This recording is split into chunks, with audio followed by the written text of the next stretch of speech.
Well, good morning. Welcome you all out this morning.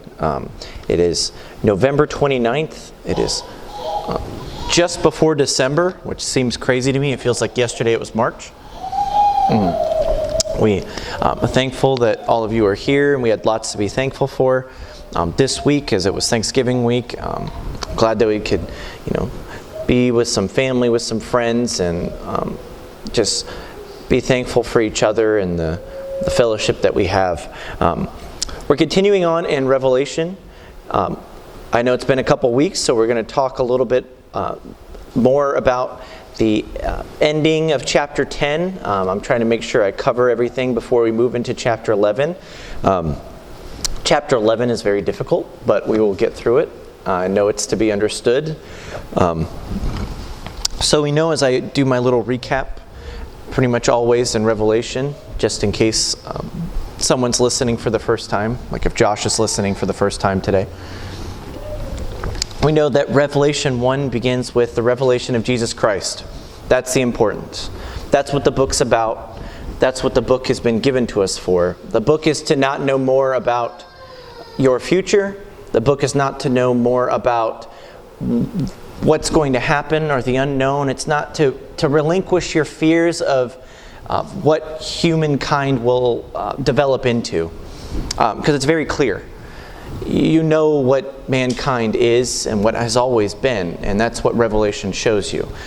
Revelation is the revelation of Jesus Christ to show His faithfulness and His righteousness in everything. It shows the culmination. He knows the end from the beginning. So that's the purpose of the book. I am of a firm belief it is meant to be understood. There is going to be things that we may not be able to completely describe, because the second part of Revelation is that it's man's view of the indescribable. If you read through it, it's John describing what he's seeing. It's John describing what he can't explain.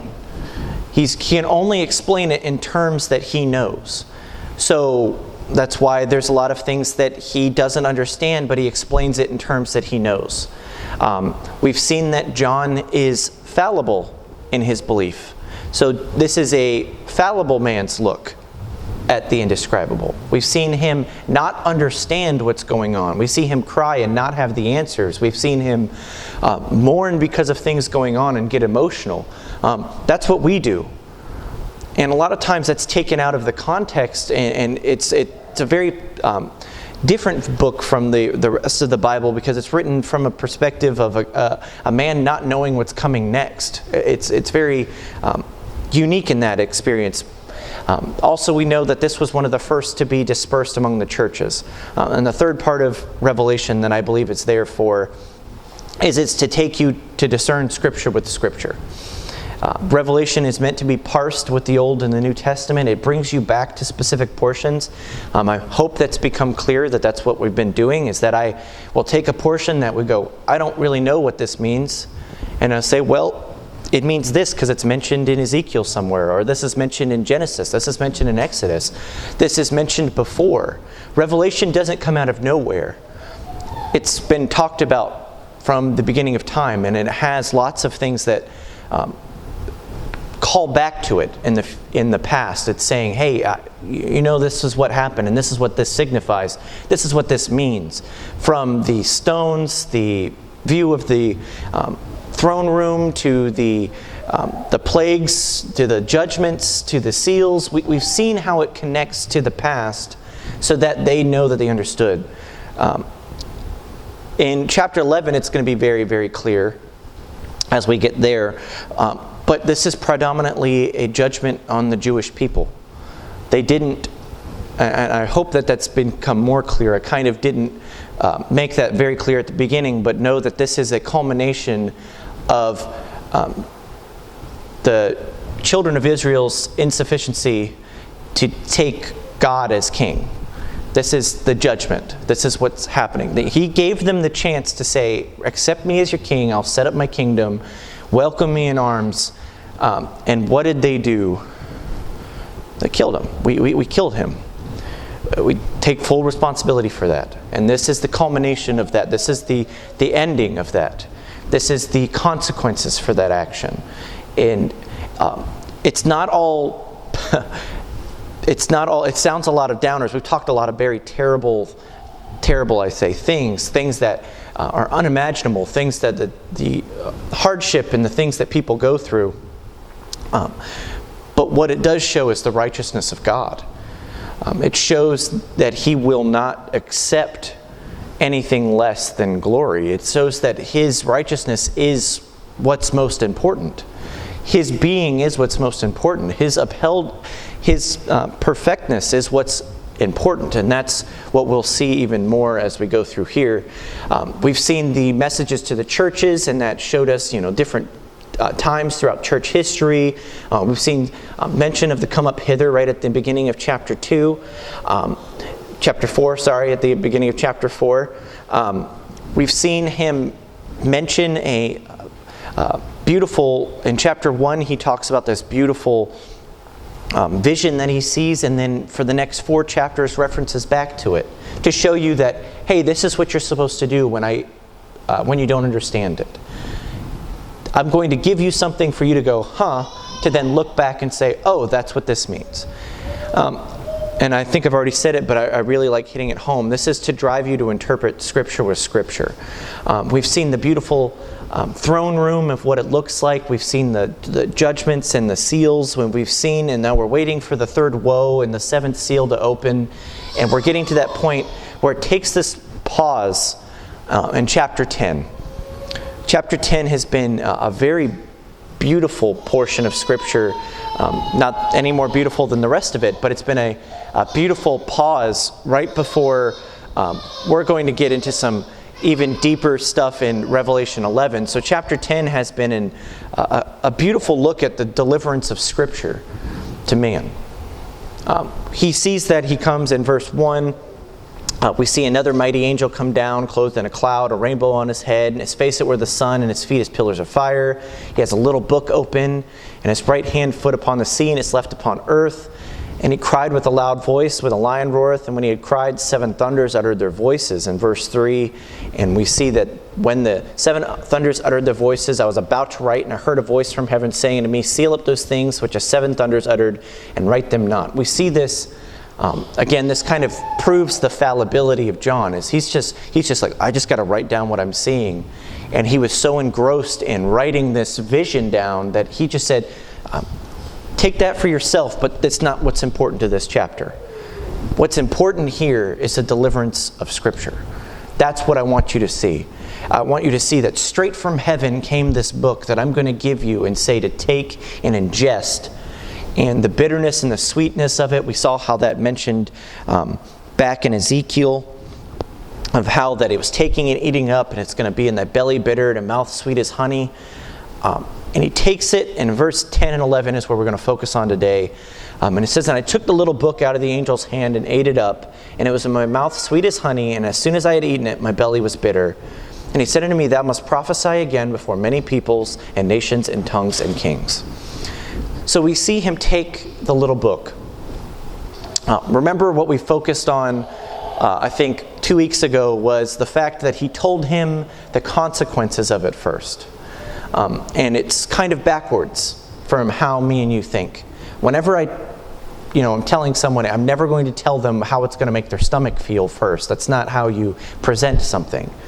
It's like when I eat spicy food, you know it's going to make your stomach grumble or some way, depending on who's eating it. But you just go, oh, my mouth, it tastes so good. He gives them the consequence first. He says it's going to be in verse. He says it in verse 9. He says, I'll make that belly bitter and our mouth sweet as honey. So he knows the consequence first of taking it. He understands what the look at humanity, what it does to himself, when it becomes part of himself. What does the gospel do to your humanity? Judges it. That is the bitterness. It makes you look at yourself for who you are.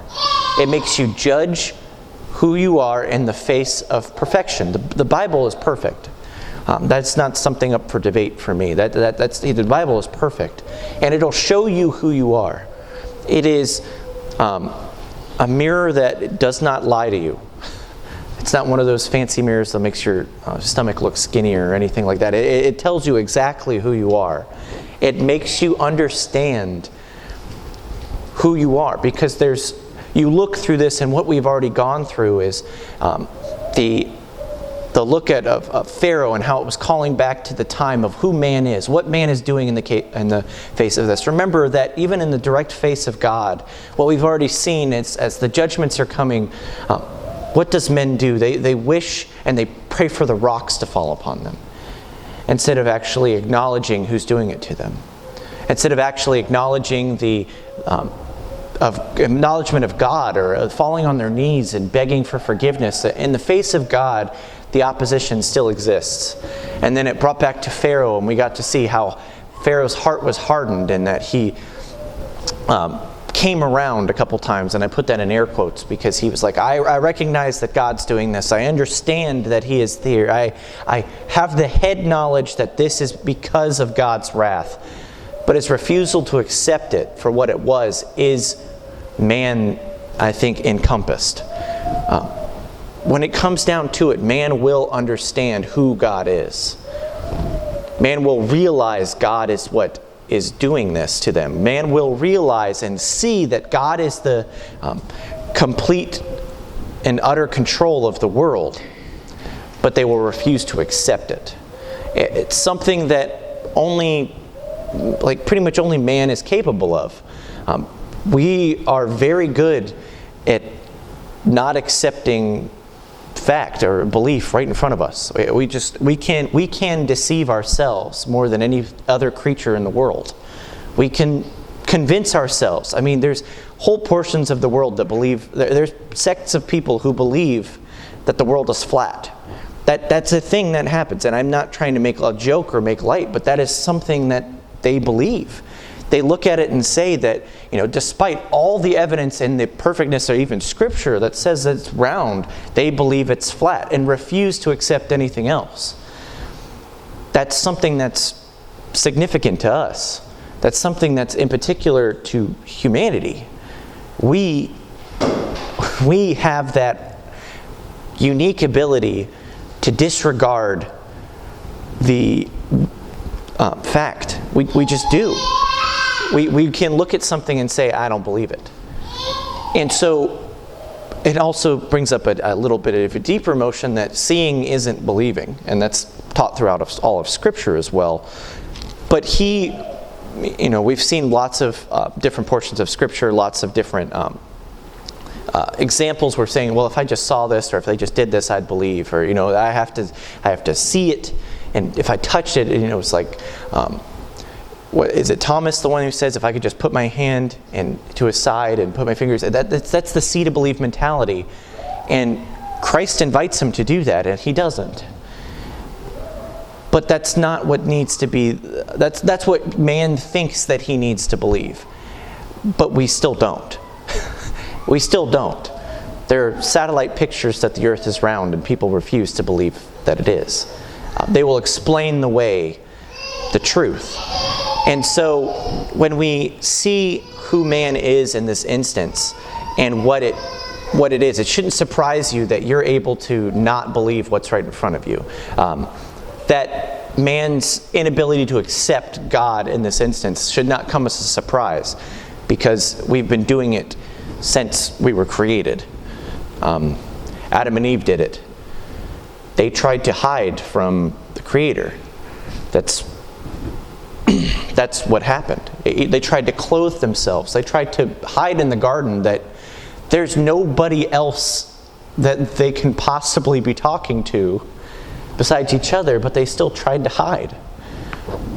If you can just try to imagine that and try to internalize that, the foolhardiness that they thought they could get away with it. And that's who we are. That's what we do.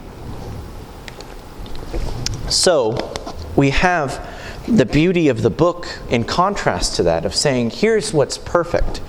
I'm delivering you perfection. I'm giving you the ability to see who you are, and so that you can take it and internalize it and say, yes, I'm a sinner, but there's someone greater than me. Yes, I'm a sinner. This is the beauty of the gospel in chapter 10. And I know I've spent a lot of time on chapter 10, but it's been a very wonderful chapter for me. But that's not it. And this is the appropriateness, I think, of when Mr. Lyman was here for the last week of this. Chapter 10 does not end at verse 10. Chapter 10 does not finish with the culmination of saying, yes, the book was as he said it is. And this is something that I've definitely been convicted of, especially with Mr. Lyman coming and talking about that and saying, he then says, okay, now you've internalized it. Now you understand what the book is to you. And what's the next command in chapter 10, verse 11? It says, and he said unto me, thou must prophesy again before many peoples and nations and tongues and kings. So it's not enough for you as a believer and for me as a believer to take it, to understand, to have it show me who I am. Because it is a sin if I don't take it and share it with others. If I don't take what it's done for me in my life and give it to somebody else. If I don't take it and show the world what it's done to me, then I am just, I'm terrible. I should be spreading this. I should be giving others what he's given me. And I've been very convicted over the last couple weeks, and I wanted to thank Mr. Lyman for that. And especially if you parse the words, many peoples and nations and tongues and kings, it tells you no matter where you go, no matter what nationality, what language, I don't know if you guys understand, but language is practically no longer a barrier anymore. You can use your phone to translate anything to spread the gospel. Kings, you have contact and direct contact with practically everybody now. The world is more connected than it's ever been, and also more divided, but that is something we can talk about later. But you have access. The gospel is accessible to everyone, for you to give it to everybody. And that's something I think Mr. Lyman very, very well put together. That it's a simple fact that I know I miss out on a lot. So chapter 10 has been a beautiful look at the giving of the gospel. And chapter 11 is, we are not going to get to every part of chapter 11 this week. I can promise you that. If I could do that, I don't know. I would be way better of a Bible study leader than I possibly could ever imagine if I can cover that in 7 minutes. So we're going to parse it into portions, and then hopefully I can bring it together to you over the next coming weeks. Because chapter 11 is very, very dense, and it needs explaining verse by verse. I really do, because there's lots of imagery that if you don't understand in the Old Testament, and again, remember, this is written to predominantly Jewish people. These are things that they would know. Jewish schooling was the Old Testament. That's what they learned. They grew up reading, pretty much, that's how they learned to read. That's what they knew. When things were mentioned from that, they knew. They were like, oh, yeah, I remember this. This is this portion. At least they were supposed to, like we're supposed to. So chapter 11, we'll read, I think probably the first 3 verses really to get into these portions, and we'll talk about them. And I'm interested to hear what you guys say. It says, there was given to me a reed like unto a rod, and the angel stood, saying, rise and measure the temple of God, and the altar, and them that worship therein. But the court which is without the temple leave out, and measure it not. For it is given unto the Gentiles, and the holy city they tread under foot 42 months. And I will give power unto my 2 witnesses, and they shall prophesy 1,260 days, clothed in sackcloth. So, there's a lot there. So my question is, what is chapter 11, verse 1? What is this? What is a reed like unto a rod, and an angel saying, rise and measure. What is that? What does that mean? Does anybody know off the top of their head? Because it's okay if you don't, because I didn't. No? That's okay.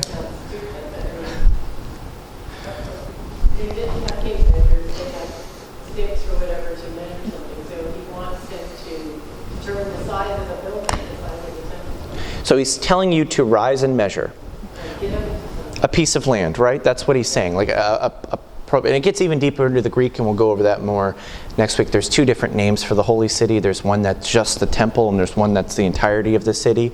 And they're mentioned specifically here, so I think there could have been some better translation, but they are mentioned specifically in there. And we'll get into that more next week. My other question is, and this is an easy yes or no, has this been mentioned before? Yes. Good.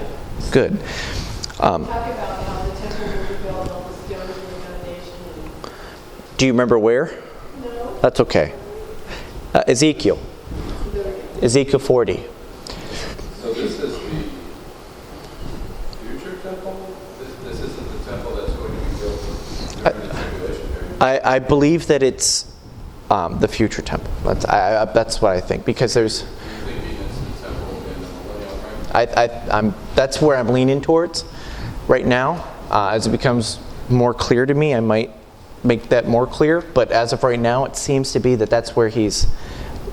That's where it's mentioning. If you go to Ezekiel chapter 40, just real quick, pretty much the same scene, and we're not going to read the whole of Ezekiel 40 because it's the entire measurements of the whole temple.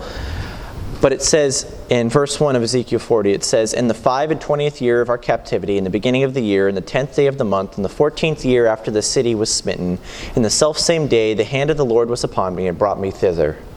And the visions of God brought he me into the land of Israel and set upon a very high mountain, which was the frame of the city on the south. And he brought me thither, and behold, there was a man whose appearance was like as appearance of brass, with a line of flax in his hand and a measuring reed, and he stood in the gate. And then verse 4, he says, and the man said unto me, Son of man, behold with thine eyes, and hear with thine ears, and set thine heart upon all that I shall show thee, for the intent that I might show them unto thee, art thou brought hither, declare all that thou seest to the house of Israel. And he goes forth through the entirety of Ezekiel, measuring things with the measuring reed, and saying that this is what you should build the temple to be. This is the measurements of the temple. So, now the question is, why is he asking John to do this task? Why is he asking John to measure the temple? To see if it's the same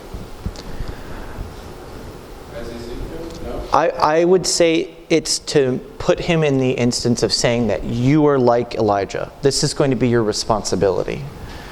To see if it's the same, to saying that this is a callback to that time where it's ownership. So now this is where it comes back to where I was saying chapter 11 is pretty much a direct mention of this is the nation of Israel. They're saying, hey, this is you. Put yourself in these shoes, because it's going to be very particular. In fact, it's going to tell them what parts to leave out, which is very interesting as well in verse 2. So it's him, because remember, John is a part of the church at this point. John is a part of the church and saying, hey, I'm giving you this message. These are the shoes I need you to put yourself in to deliver it. This is a direct, basically saying, hey, Israel, I'm talking to you. Very specific. And that's what I think that this resetting is. Because, again, he's using John as a means to get the people reading this to understand. So when people would say, or when God tells him to measure the temple, he is saying, you are the Jewish people. I'm talking to the Jewish people. People who are in charge of the temple. The people who have to be the ones to build this up. So that is very particular. Again, I think measuring it is very important, and it's going to have a bigger importance as we go forth into the rest of the chapter, because he tells him to leave out a portion of it, which is very, very markedly different from Ezekiel, saying that you lift the court because he gave it to the Gentiles. And we see what happens there. And this is where a lot of the time comes in. And this is where we start getting to the portions where we see the 3.5 years. We start seeing mentions of certain amount of days. We'll see 1260 days, which is like 3.45 years. And we'll see of mentions of times, and a half time coming up here pretty soon, which is then directly related to Daniel as well. So it's going to get deep, and I'll do my best to make sure that it's understandable. But I think basically Revelation chapter 11 verse 1 is saying, Jewish people, I'm talking to you. I am pointing this directly at you. This is your wake-up call of saying, hey, the people who are responsible for building the temple, the people who are measuring it, the people who I put in place for this, your holy temple, I'm talking to you. That's what I've at least come to the conclusion of what that means. And there might be more to it, and I might get more as we go through it.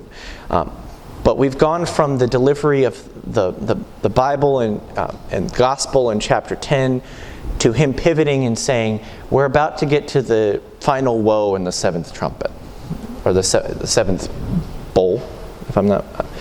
This is the time I'm missing it. Seventh trumpet. Yeah, this is the seventh trumpet. This is when he's pivoting and saying, we are about to get here. And so now you must understand where you are in this. He's bringing the direction back of saying, hey, you are responsible for this. So we'll get more into it. We'll describe more about the days and the weeks, and I'll show you that those aren't just arbitrary numbers. They're mentioned before.